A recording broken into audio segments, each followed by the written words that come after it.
Liftoff.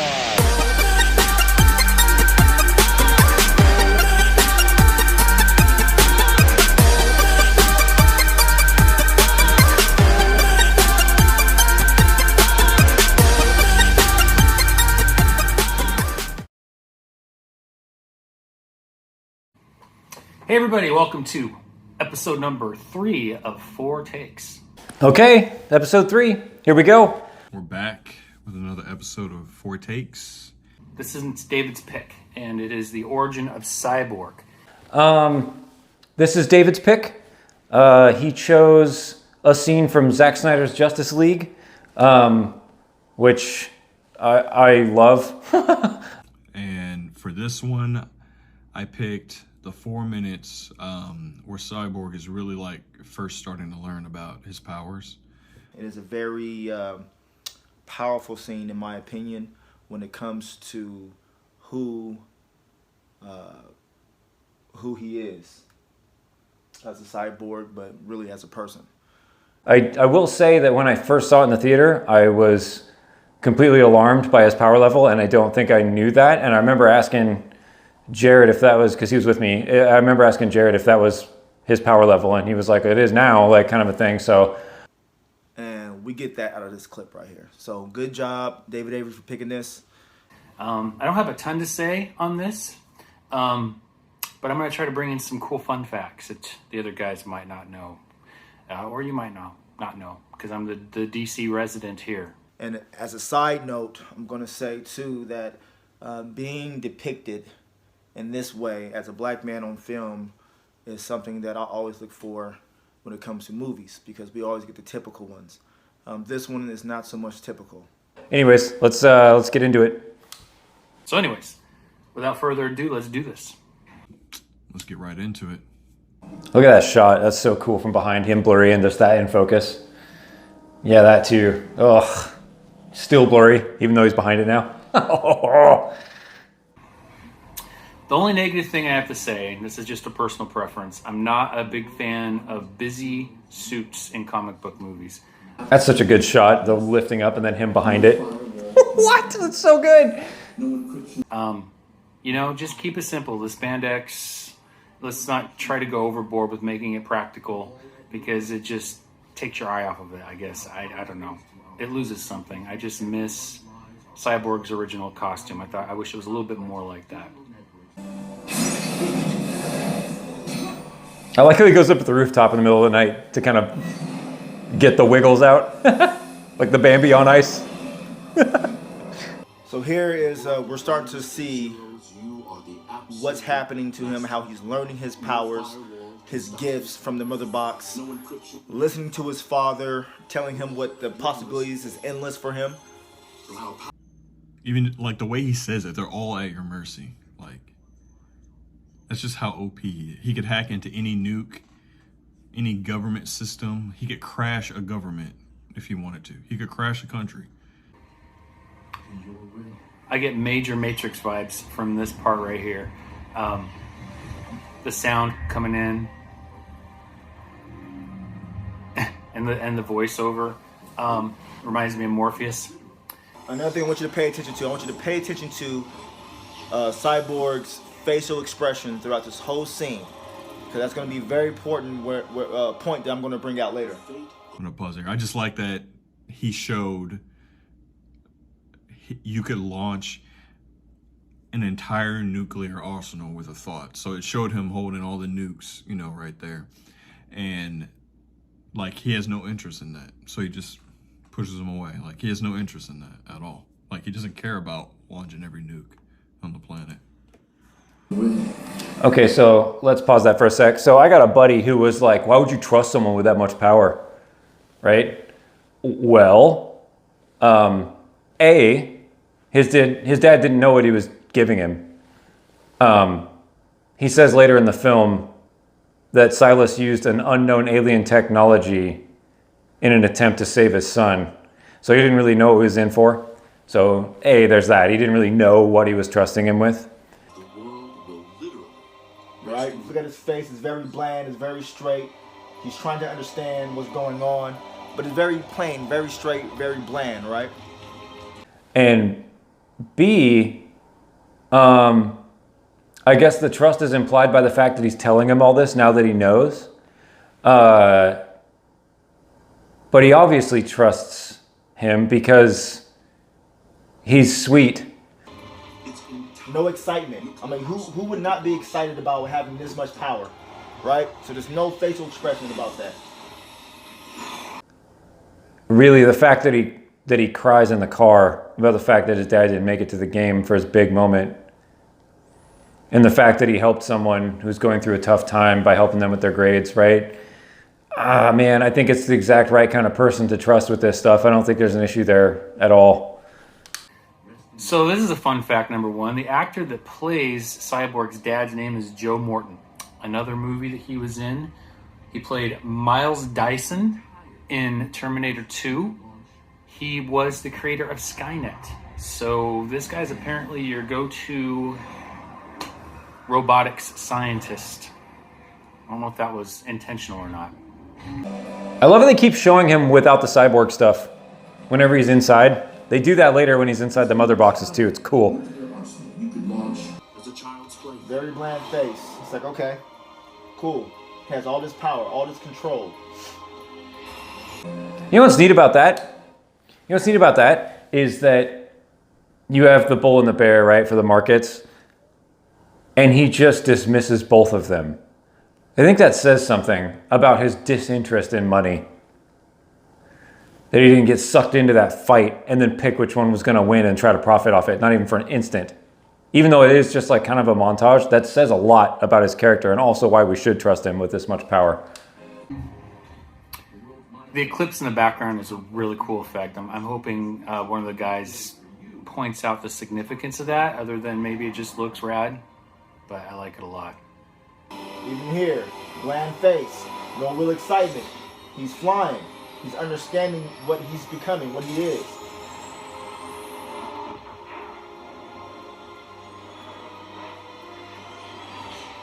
This is a great first flight scene. I love how he goes from like scared to death because he's shooting straight up into the sky right here to complete elation in like a second. Really, really good acting. Ray Fisher blew me away a couple times in this. The two scenes where he was crying.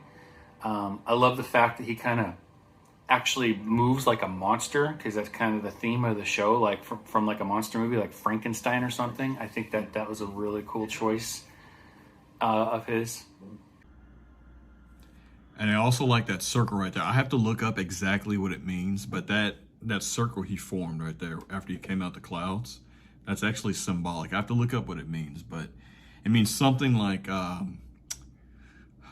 saw someone post it once, but it's something along the lines of like, he's whole now, like he's full circle or whole. He's like confident, or he feels complete in himself now.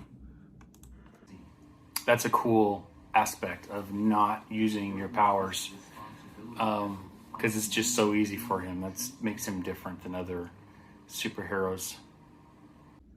It will be not doing. That's the challenge. That I really want to talk about after this 4-minute clip is over. Define you and who you choose to be. Very important. So, I don't know why he chose this lady, but he specifically chose this lady, and you see that he already seen how much she has on her bank account. That's nothing. That's what she has on her bank account. That's what he's paying attention to. He's seeing who she is as a person. Who she is as a person. And ineptly, by him looking at seeing who she is as a person, he's looking within himself. Who am I as a person? With all these gifts, all these powers, what am I going to do with it? Just the change. That is so real. If any of you have ever worked a service industry job, I mean, obviously I own a coffee shop. I know. I was a barista for years. Oh man, it's so real, because whoever's paying you, it's usually just bare minimum, and then that's like how you get your bills paid and your fun money and stuff. It's like you feel like you have an actual life. When somebody's just a dirtbag about it, it's just the worst. Like, this whole scene was so, like, I can't explain how pivotal this scene was to his character, because it really shows what type of person he is aside from the power. Fun fact number 2, if you look down at this lady here, her name is Linda Reed. And I thought, I wonder if this is an Easter egg of some sort. And it might be, it might not, but there is a Linda Reed in DC Comics. Apparently, back in the 30s and 40s, there was, on Earth 2, a character called, let me see, Girl Archer. And her name was Linda Reed. So, I don't know. I have to ask Snyder about that one. He could have, I mean, you think about it, he could have used this power to find out who killed his mom in the car accident. He could have used it for that and found the guy and put him in jail, does whatever, like found info on him and did whatever he wanted. But he used this to figure out, why does this woman have such little money in her account? And if she does have little money in her account, like why? Like what is she doing? Like when no one's looking at the store, or, what is she doing? How does she act to people? I can't afford that. We've all been there. I remember my mom putting back items at the store because she couldn't afford it.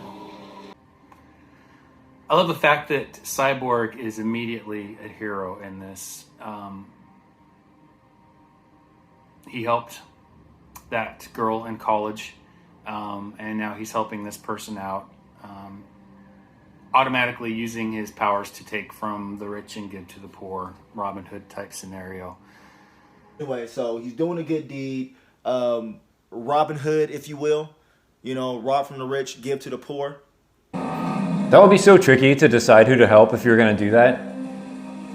You'd really have to do what he did, where he like kind of spied on her, which feels amoral a little bit. But you'd almost need that information to get a good grasp of their character and make sure they're not just going to waste it, right, if you did that. But even if they did, like, I guess you're just kind of, you wouldn't want to enable any bad decisions and have it on your conscience, right? I love that one of the first things he does is give money back to someone.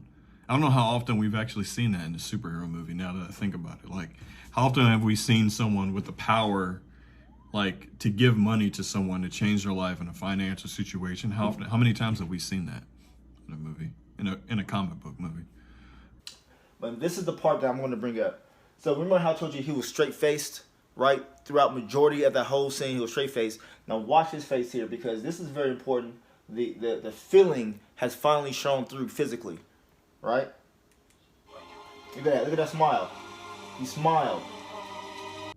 So one of the things I love about what his dad said will be the challenge of not doing it. So we see Victor, he walks into this, virtual bank in his mind, and he sees all these people with all this money. He sees someone with no money.